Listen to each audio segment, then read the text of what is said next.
All right. I was almost raped by a member of the Hells Angels after smoking crack with him. Now, that might that might sound like just something funny you say, but it is a true story. I want to dive into this today. A lot of people have been requesting some of the crazier stories that have happened in my life because I have lived a ridiculous life by virtue of being a ridiculous human being who's kind of retarded. I'm an idiot. I am probably I have a lot of social intelligence, which someone said on a podcast I listened to the other day. Social intelligence is just something that dumb people, is what we tell dumb people to make them feel better about doing badly at school.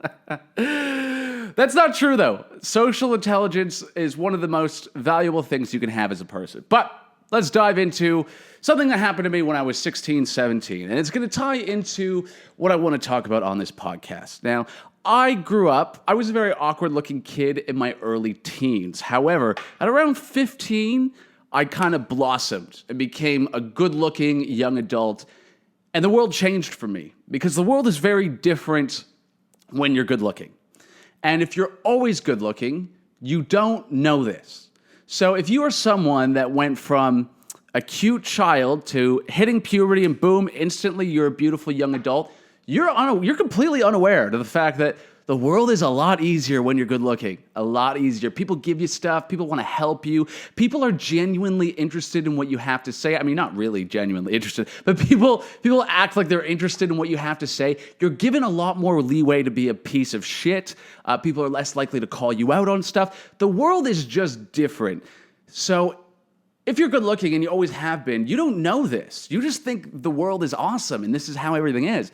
However, if you're someone who's been ugly or not been good looking, you know the world is a rough place. You know there's no such thing as a free lunch. And boy, did I figure out fast that there was no such thing as a free lunch. I remember one of my circus coaches, I won't say his name because of some of the other shit I say on this podcast is kind of crazy, but he was the head artistic director of my circus school. He said to me once, be careful. This is when my parents had kicked me out and I was living on my own. I told him, hey, this guy wants to go for lunch. He wants to pay for my circus training. He looked at me and goes, be careful. Quinn, there's no such thing as a free lunch. And I was like, bullshit. People buy me lunch all the time for free. I didn't know at that time they were gay men that were trying to fuck me, but I would soon figure out that was the case. So, back to this Hells Angels guy. Now, this kind of ties into some drama that I dealt with at work this week, which I'm not going to dive into because a lot of people from work are starting to listen to this podcast. Quite awkward because I think I kind of made fun of the COVID team in a joking way. Then they added me all on Facebook, and I was like, whoops.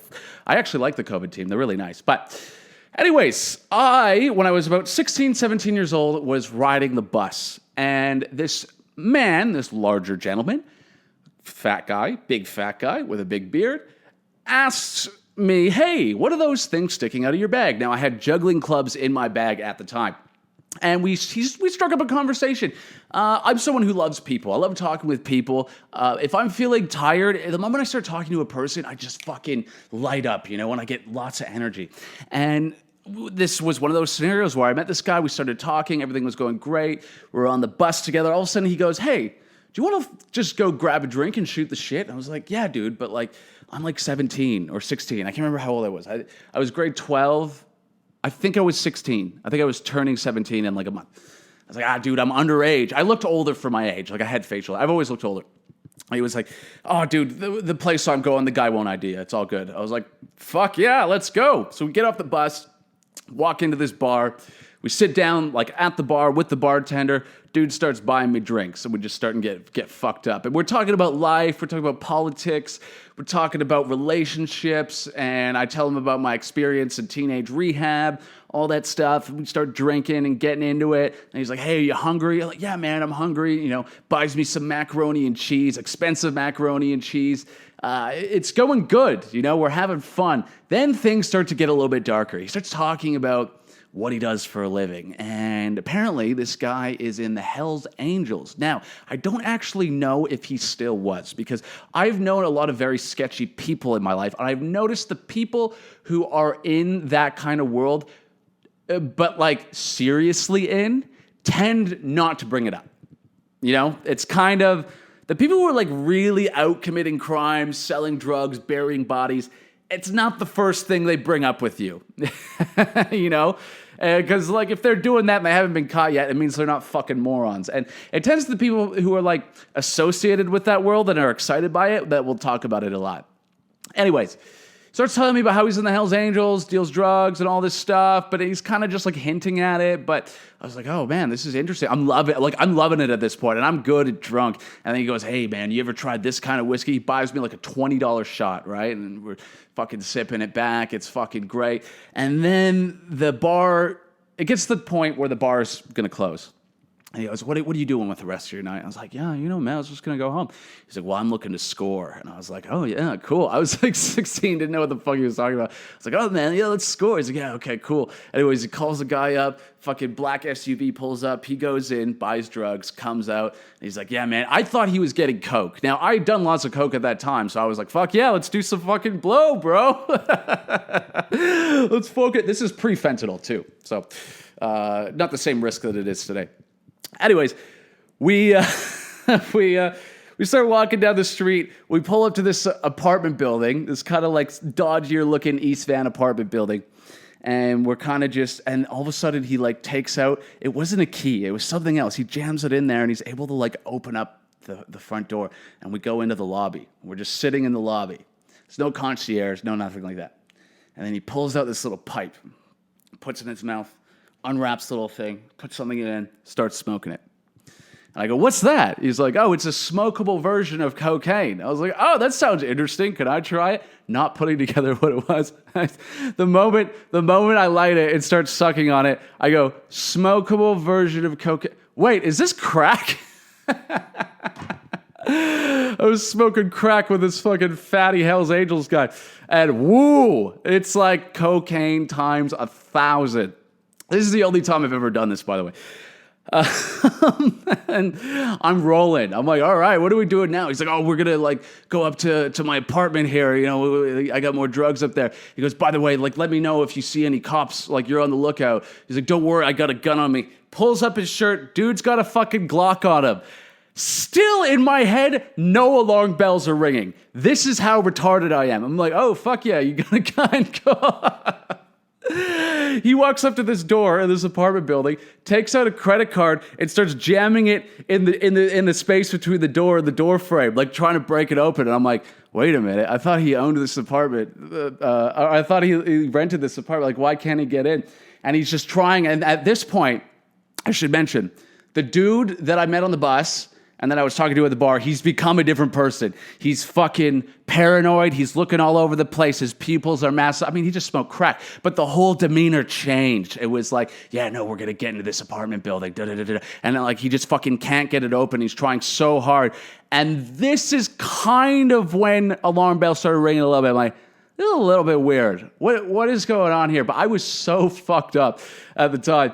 And he wasn't able to get it open. And then we went back down to the lobby, and I was like, you know, I think I'm just going to call it a night. And, you know, he's like, oh, no, take down my number. We'll hang out another time. I'm like, yeah, cool. I left, and I never called him again.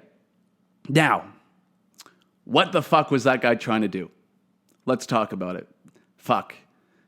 He knows I'm like 16, 17, gets me drunk, pays for all of it, and then tries to break into an apartment building with a gun on him. Dude was gonna fucking rape me. What the fuck else is he doing? I mean, because you don't want to rape and murder someone in your own home, right? Dude had his own home. He wasn't like homeless or anything. Dude was trying to break into an apartment he knew was empty to do Lord knows what with my tight little 16-year-old ass. Fuck, did I dodge a bullet there? Holy shit. I don't know if he would have raped and murdered, but like, dude had a gun. Dude he broke into the first door to get into the apartment. How the fuck did I end up in this scenario? And this is just the thing. When you're good looking, people just give you shit and you don't think it's weird. It's not until you grow up that you go, there is no such thing as a free fucking lunch. Everyone wants something from you. And holy smokes. Do you know what's crazy about this? How serious the situation was and what could have happened to me didn't dawn on me until years later. It really didn't. To me, it was like I went out and partied and we tried to break into an apartment building, but we were unsuccessful. But now, as an older man, I go, this dude was trying to rape me and he was unsuccessful. The only thing that separated me between being raped by a giant Hell's Angels was a fucking door, like a shitty wooden door. If he had gotten that open, fuck me, I don't know what would have happened, but that's my life, man. I've lived an interesting life by virtue of being a stupid person. Now, I think I'm a lot more intelligent now. The older you get, the more experiences you have, the more you tend to understand how the world works and how people work. When you're younger, you tend to trust everyone older than you. You tend to think people that are older than you are actually more intelligent. And the older you get, the more times you become the age of the person you used to look up to, and you go, no, people who are 25 are retarded. People who are 26 are not smart. But when I was 17, I thought they were so fucking smart. You know what I mean? But this is the thing. When you're good looking, you live in a different universe. And it's good and bad. It's not all bad. Some of it is good. I think I've talked about this before, but as a circus coach, I remember seeing the difference in the kids so I coached long enough that I would have a group of kids when they were like 11 or 12 or 10. And by the time I was finished coaching and I was a full-time performer, these kids were like 14, 15, or 16, right? So I watched them go from like children to young adults. And there was a major difference in the children that went from really cute kids to boom, puberty, good-looking young adults. Huge difference between them and the kids that went from kids, like all kids are cute. It's rarely you see like an ugly child, you know, like cute kids to awkward phase teenager to, okay, now I'm a normal looking adult, right? The ones that went through the awkward phase were so much nicer. They were so polite. They were sweet, down-to-earth people. However, the ones that went from very cute to good-looking adults changed. The moment they hit their teens, they became little bitches. They had attitude for no fucking reason. It literally, like, it was like overnight. We're just like, what? Well, you used to be one of my favorites. You used to be so sweet. Why are you giving me attitude? Because I told you to stretch. What the fuck? And I've thought about this a lot, and I think I feel blessed that I went through an awkward phase. You know, I didn't just go from cute kid to like good looking young adult. You know, I was awkward. I had crazy teeth. I had acne.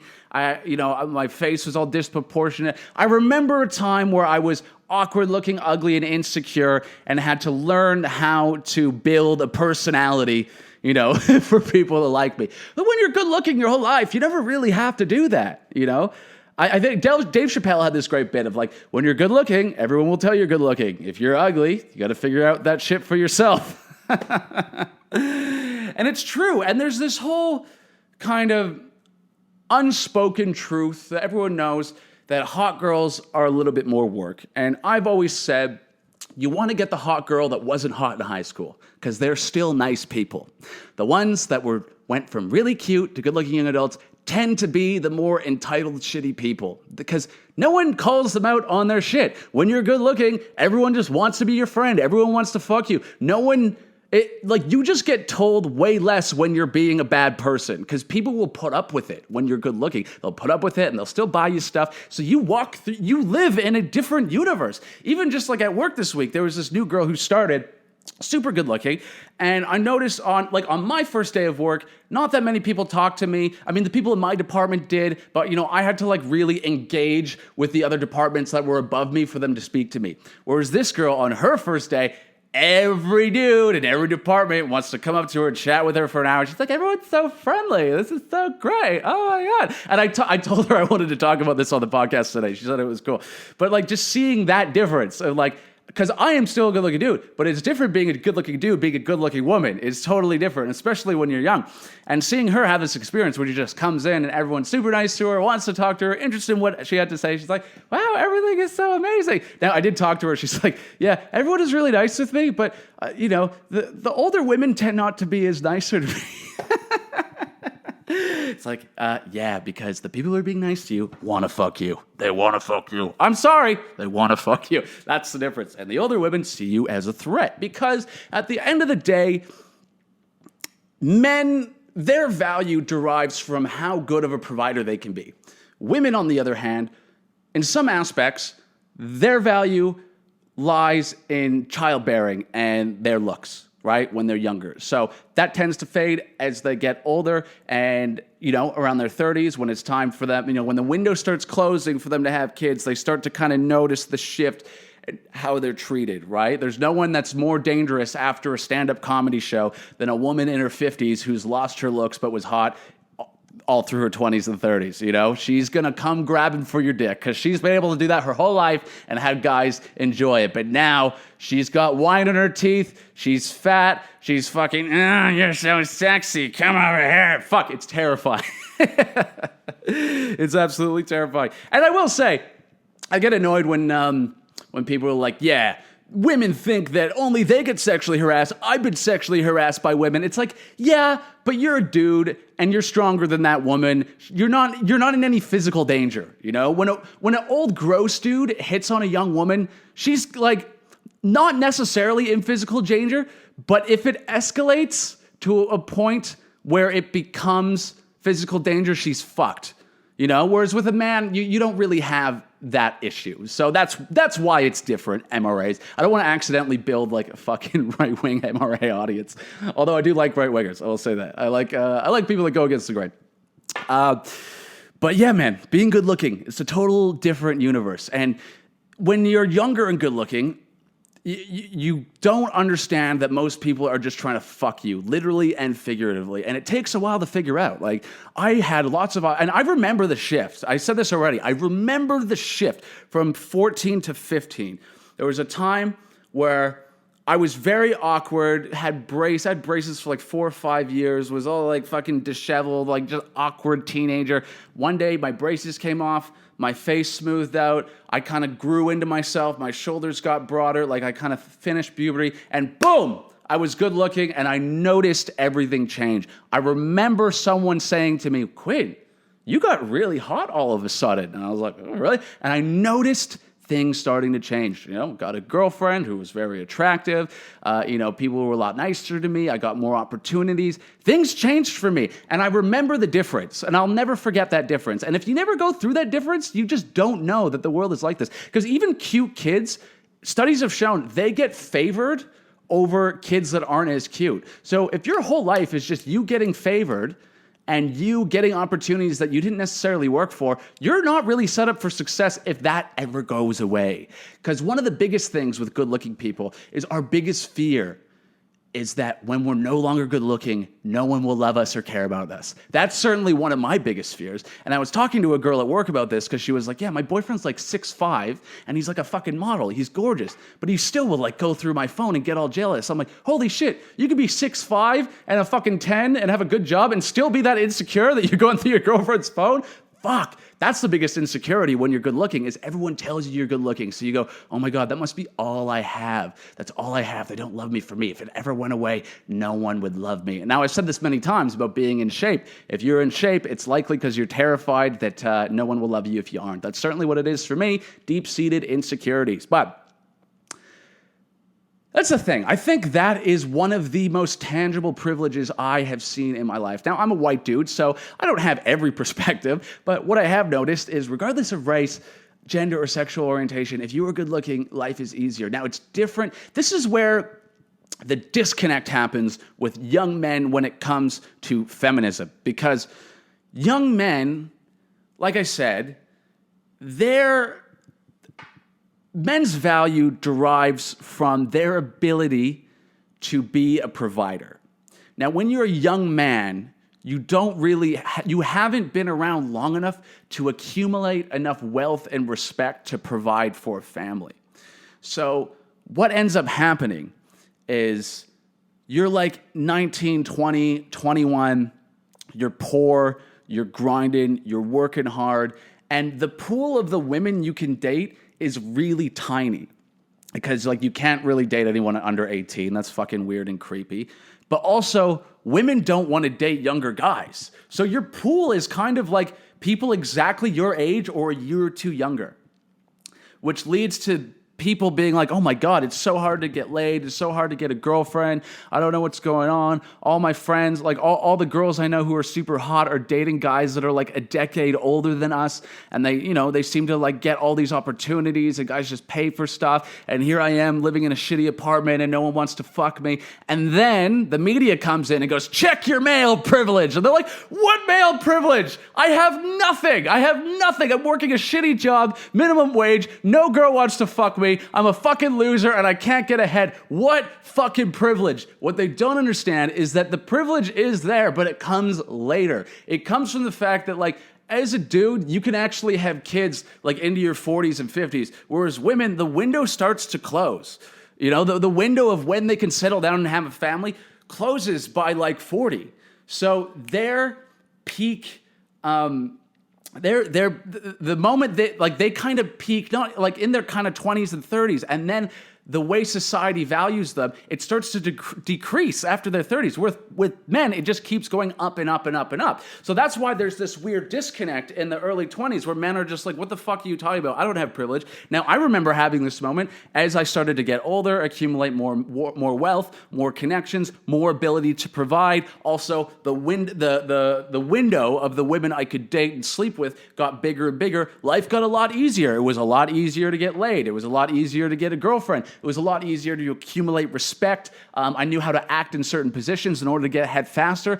But with women, I noticed some women, like as they got older, if they didn't have their shit together and they kind of just rode this high of being the young, attractive girl, the moment their value starts to decrease, they're in trouble and they're angry about it. And that's when they start yelling about the oppression stuff. And it's true. It's not good. It's not good that we kind of tend to throw women away once they reach a certain age. And it's also not good that men are seen as fucking useless until they have enough money to provide. That's the thing. I get tired of this whole men have it easy or the other side, like women have it easy, you know? Do you know who has it worse out of all? Because like here, if you're an ugly dude, you could just work your fucking ass off to get enough power that you can get women. Whereas if you're an ugly woman, you're just fucked. You are fucked, you know? No one has more privilege than a hot young girl, like a really hot young girl, but no one has less privilege than an ugly young girl. That is not a fun place to be. And I think good looks are a big part of all of this. There's nothing worse than the 22-year-old hot girl who wants to like cry about how oppressed she is when she just got a promotion and her boyfriend is making 6 figures. Like, shut the fuck up. You don't know what oppression is. But there's nothing worse than being a young, ugly girl. And fuck, man, like you really do get fucked. That's how it is. I was talking to a girl at work, the one who I was just talking about, who was quite good looking, and she's like, fuck, man, like, anytime I'm, like, carrying a big table or a tent, you know, men always come up to me and, like, they're, like, want to help me as if I can't do it, you know? And I said to her, I'm like, you know what, I don't actually think it's sexism. It's not that they think you're incapable. It's that as men, we're biologically designed to see a beautiful woman and want to help her. Right? It's more that. It's like, oh, beautiful woman who's doing something. I want to come in and help her because she's beautiful. You know, it's not like, oh, she's a woman. She can't do it herself. It actually comes from a place of like, oh, I want to help a beautiful woman because I like talking to a beautiful woman and I like being perceived as having value. And she actually was like, oh, that actually makes a lot of sense. But yeah, very interesting. The way we're treated as good-looking people. It's good and bad. I'll tell another story about how being good-looking got me an opportunity, but it turns out the person just wanted to fuck me. There was this chef named Marcus von Albrecht. I'm gonna name names. I don't give a fuck. I think he works out at my gym, actually. I haven't seen this guy since I was like 18. I was 18 because I was graduated from high school, but I was not legal. The legal drinking age in Canada is 19. Anyways, he hired me. I met this dude at a gay bar. So I used to have a fake ID, but the only place in town that wouldn't ID you or wouldn't give a fuck if your ID was like obviously fake was the gay bar. Surprise, surprise. So I would party at the fucking gay bars. It was a solid time. All the places on Granville Street had bar watch where they'd scan your ID and all that shit. Yeah, so he made really good money as a chef, right? And he hired me to go and help him with a wine. Oh, sorry, he owned a vodka and wine company. So he hired me to go and basically go to a wine conference and give out testers, like of his booze. And I wasn't sure why he hired me. I was like, it was kind of weird. Like, he knew I was underage, but he was like still down. And he basically was like, okay, I'm going to drive you up to Whistler. We're going to stay overnight in this nice fancy hotel. We're going to, be serving these drinks, and we're going to party it up, and I'll pay you like $20 an hour. Crazy good opportunity. And I just thought, well, yeah, figures. Someone throw me another opportunity. And it was a blast. We went up there. We fucking, served booze. There was this like two kind of ugly girls that wanted to have a threesome with me. Still kind of cool. Anyways, everything was great until we went back to the hotel. And all of a sudden, this guy pulls out a little bit of coke, a little bit of MDMA, starts giving them to me. I'm getting all like fucked up. I'm like, yeah, this is great. And all of a sudden, we're all on the couch. Dude reaches over, tries to grab my dick. I'm like, yo, what the fuck is going on here? This is the dude that hired me. And this other gay dude that was with him, same thing. Starts trying to like grab my dick. I was like, yo, what the fuck? I am not down with this shit. Get the fuck off of me. Anyways, they didn't go any further than that, but it became very apparent to me, like, oh, I was hired, I was brought here because I was a tight piece of ass. There was a million people that were more qualified to do what he wanted me to do. But because I was good looking, they're like, hey, let's bring this kid in, see if we can get in there. Now, what's interesting is one of the gay dudes that actually was like basically fucking sexually assaulting me without my permission, I ran into him on Davie Street once. I was standing outside of a nightclub with a group of my friends, and he was all fucked up, high on coke. I think he'd been smoking crack. He did not look good. Anyways, he came and he's like, oh, hey, Quinn, how's it going? I was like, yo, like, get the fuck away from me, dude. And then he was like, oh, fuck you. I'm like, seriously, get the fuck away from me. And he turns to the group of people he's with, and he goes, yeah, I fucked that guy. And I just turned around, and I just cracked him in the fucking face. I think I was like 19 at this time. But I learned fast. There's no such thing as a free lunch. When you're good looking, life can seem easier, but it comes with a different hurdle of challenges to weed through the bullshit of what is real and what is not real. No one is going to give you anything for free. And I think this is where there's a really big disconnect with these people who are like demanding representation in certain fields or demanding levels of respect when they haven't earned it. I've noticed this is like a new thing with the whole SJW thing, is demanding that we be treated like we're experts in fields we're not. I'm going to talk about this. I wasn't going to, but I'm going to talk about this. I know this woman who is doing something really awesome. She's created a company that encourages indigenous youth to get into skateboarding. And I actually think that's like really noble, because no one's been fucked harder than Aboriginal people, especially in this fucking country. Worse in Australia, but like way more here. Anyways, I was scrolling through her Instagram story, and I noticed she had re-shared something, and I'm going to talk about it. Some girl who's a skateboarder went to a skate park, took a selfie, and then posted this. I'll put it up on the screen. The inability of cis white men to make space for one femme indigenous youth is insane. I should be able to practice my front shove without getting snaked. Y'all really need to put some work in. You are all here to skate. You not having the capacity to be a decent human being and get out of my way is none of my business. And it's like, whoa, wait, what just happened here? So apparently, she went to the skate park and was practicing a front shove, like a pretty, beginner move. And there were some guys at the skate park that, cut through her line a little bit. And now she's making it all about her race and sexual orientation. And I thought this was a little bit weird. And so did someone else. Someone actually... this first part didn't strike me as that weird. It's like, okay, you're annoyed you got snaked at the skate park. I used to be a skater. I get that that's annoying. But then this other girl reshared it. Someone responded to her story, another skateboarder, saying, honestly, that's part of skateboarding. If you want to learn front shoves, don't go to the skate park. Practice in a parking lot. If there's a hockey game going on, are you going to jump in the rink and try to learn? And I thought that was kind of like valid, because like I've had this happen to me when I was a new skateboarder. I'd be practicing my kickflip in front of like a ramp that someone wanted to use. Obviously they're gonna snake through me and use the ramp because I could go anywhere else. At that time I never once they're doing this to me because I'm white. And of course, and this was this guy's response, which I thought was a valid response to what this woman was saying. And this is how she responded. She goes, speaks volumes. Get the fuck out of my DMs and don't you dare look at me if you see me at Plaza or across the street if you see me in public. If there's a hockey game, I will slash your fucking face. If I see you, fuck off, you cranky old white piece of mold. woo, these people. These fucking people are insane. And it's kind of amazing. The entitlement is astounding. I'm not treated like, even though I'm a beginner, I'm not treated like an advanced person just because of my race and sexual orientation. It's like, have you never had to work your way up a hierarchy? They're like, we're locked out of this industry. It's like, no, you're not. You're just not good. And I've noticed the people that kind of push for this, not all of them, but the ones that are saying like, as someone who's not white, I'm unable to skateboard. I've been pushed out. It's like, okay, can you kickflip? No, I can't. It's like, well, anyone who like can't do the job is gonna like not be like included in the conversation or the community. That's just how it works. Just 3 weeks ago, I started a new job. I was at the bottom of the hierarchy. And I've noticed this before. White guys do this too. There was a street performer who was like brand new to street performing, but I guess was like really well respected in like the figure skating community. Really fucking gay. And when he started street performing, he had this ego on him, even though he wasn't good. And I talked to him about it. I'm like, why do you have such a big fucking ego when you're a beginner? Like, because everyone hated him and he couldn't figure out why everyone hated him. He's like, I don't know why I rub people the wrong way. It's like, because you have this ego, but you haven't paid your dues. He goes, no, well, I was really respected in the figure skating community. It's like, yeah, but you're in a different community now.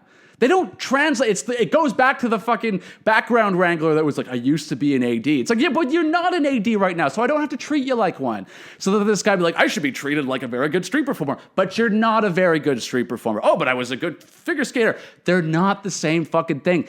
Social awareness, I'm telling you, is the most important thing. You gotta know where you are in the hierarchy. You gotta know how to work your way up the hierarchy. Knowing when to shut up and when to speak is one of the most important skills you can learn, I promise you. And it's something that we don't focus on, especially with everything being Zoom and Facebook and Instagram. I think it's going to be the fall of the Western world. It's us not learning how to deal with confrontation, not knowing how to communicate. Even just at work this week, there was a situation where two people were having issues. They didn't communicate. They kind of just went through their superiors and never really with each other. And it kind of just like built up and escalated to where the one guy was just so fucking mad. Whereas if they just spoke to each other, they probably could have sorted it out in 2 minutes or less.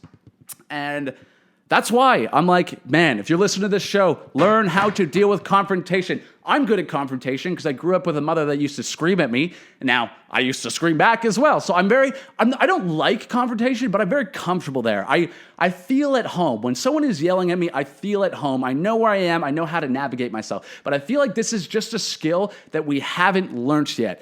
We haven't placed enough importance on that skill set. Dealing with confrontation in a healthy manner is one of the most important skills that you can learn. I really recommend reading this book called How to Win Friends and Influence People. If you're someone who's socially retarded, definitely read that book. Now, I read that book, and for me, most of the book was just him saying water is wet. You know what I mean? I was like, yeah, I know this. Yeah, I know this. But it was good to see it like put down on paper. Like, oh, this is stuff that I naturally do without even thinking about it. So that was very interesting to me. But I really recommend that you read that book if you're someone who struggles with social intelligence. But I think we're going to wrap this podcast up shortly. But man, I'm saying that hot girls live in a different universe. Hot men also live in a different universe, but it is different. You can tell because I was almost raped, but I wasn't quite. If I was a woman in that situation, I probably would have been fucked. But hey, I've had a lot of close calls. I've had a lot of not close calls and horrible things that have happened to me. I hope you've enjoyed this version of the Mighty Bro Show. Our numbers are going up. We're doing well, people. We're starting to smash it in the numbers on the downloads. Everyone, please do me a favor. If you enjoyed this episode, please comment on YouTube or like and share. Like, it helps so much. Basically, what YouTube is doing is they don't want more people like me to grow channels because we're a fucking liability for them. So the only way we can really do it is through word of mouth. Like, we're probably not going to get recommended that much in the algorithm. If you're on the podcast, please leave a review on Apple Podcasts. Please share. Help get this out to the masses because we're putting a lot of work in, and it's only growing and it's only going to get better. Thank you so much for watching The Bro Show. I've been Quinn Beasley. You guys are fucking dope. Have a great day and a beautiful life. Thank you.